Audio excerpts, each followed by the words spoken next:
So what is up, guys? Nick here, helping you to master your technology, and welcome to my iPhone 15 Pro versus the iPhone 14 Pro after 3 months of usage with the 15 Pro. Well, we're only about a few days away from that, but I don't think it's fair to call it 2 months at this point because we're only a few days away from 3 months. So I'm calling it 3 months.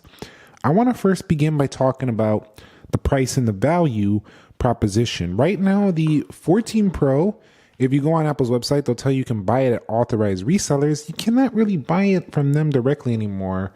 But this phone is now at around $700 or so, which is pretty close to like a regular 15. If you go with a higher storage, you're probably closer to like 850, 900. But there are people selling this in the sixes as well, depending on conditions and stuff like that. So you can get last year's 14 Pro with the promotion with all the goods for cheaper than a 15 Plus or a 15. So right out the gate, the 14 Pro is a much better value than buying the iPhone 15 Pro if you're looking for, just a cheaper iPhone with nearly the same type of spec.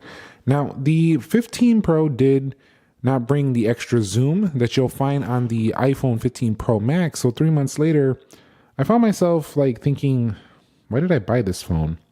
And from the sense of course, because I review them on the channel, that's why I bought it. But for myself, using it as a person using it, I'm like, this is not an upgrade at all, because I only go 15.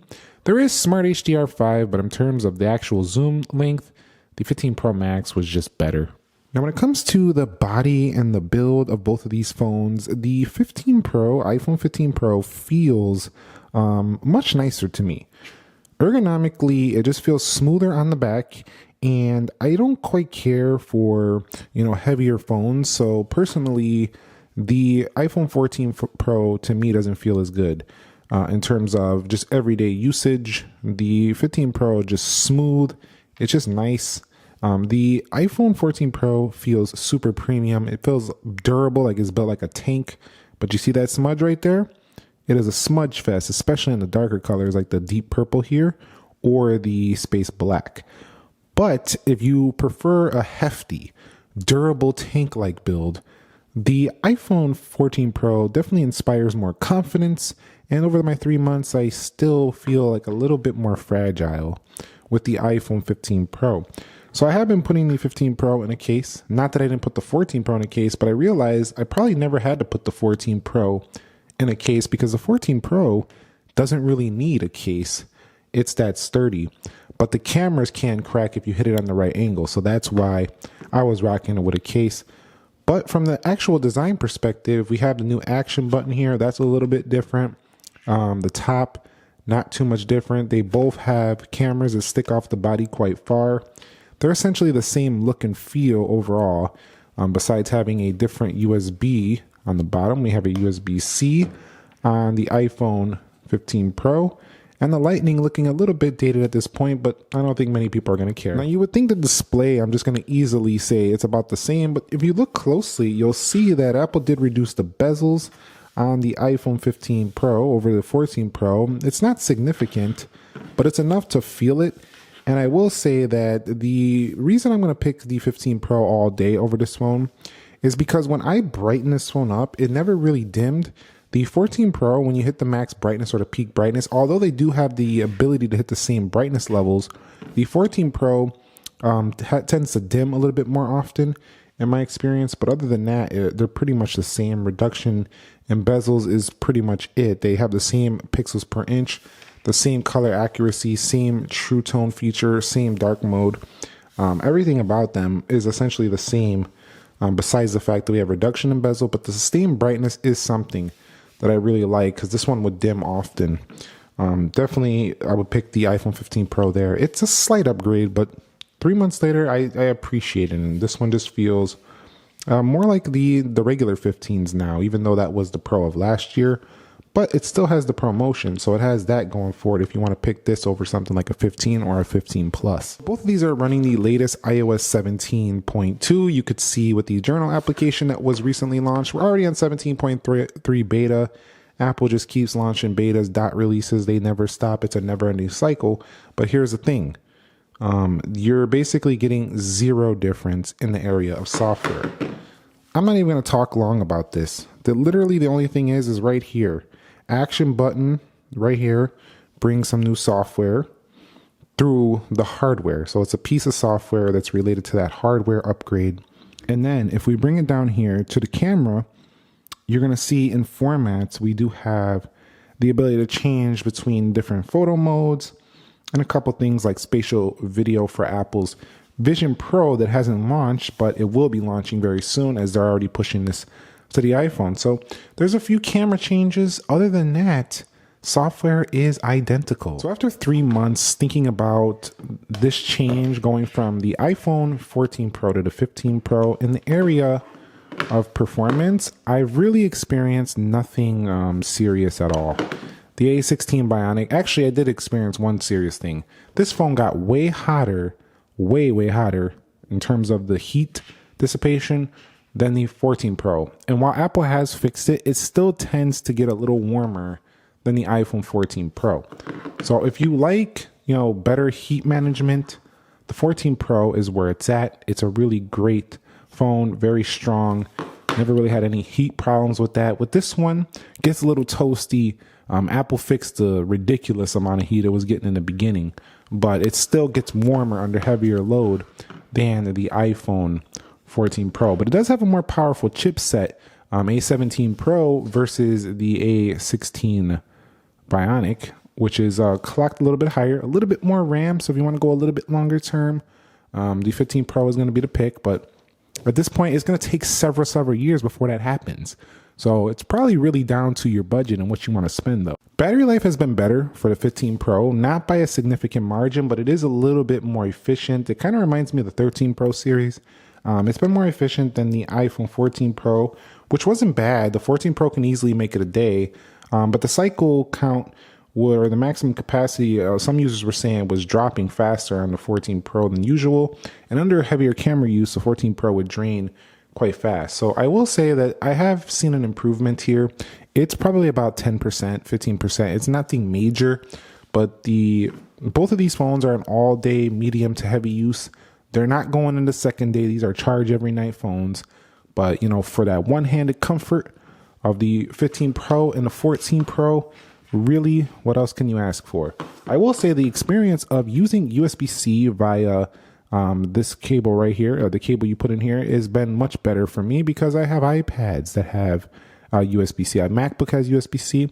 And then you can even use this as a display port where you can beam your phone up to a monitor and quickly see what's on screen. Now, you could do that with Apple TV as well with the mirroring feature, but all you need is a USB-C to HDMI cable, and you could put this on any monitor, although it's not like Samsung DeX where you could have a whole computer experience. It just kind of beams your iPhone, but it's still a kind of a cool feature if you're working at a desk and you just want to bring that up to the screen. Now, 3 months later, which should you pick in terms of the camera? It really doesn't matter, honestly, in my take. I think they're basically going to give you the same experience. I mean, you really have to be a pro looking for something like the Pro RAW features that both of them have, but Smart HDR5 makes the actual post processing of the image look a little bit better for the iPhone 15 Pro. And if you're really seriously a pro photographer, you'll appreciate the 28, 35 millimeter, 24 millimeter changes that come to this phone. In addition, you'll appreciate the automatic portrait mode that comes to the front of these phones. So you'll see the little F icon. It should appear shortly right there. That's a really good feature for automatically doing portraits that's not available on the iPhone 14 Pro. So if you're looking for this overall slight bump, the 15 Pro is going to be for you. But really, it's hard to not give 14 Pro its props. It's an amazing phone. It still has 48 megapixel camera. I mean, come on, guys. How pro are you? Are you a pro? Even if you were a pro, even pros are not just going to upgrade over those little features because they're probably not that valuable enough to justify that much money. It's the same in the camera world. The person's not just going to upgrade the camera every year just because a new camera came out. It's going to have to really take it to the next level.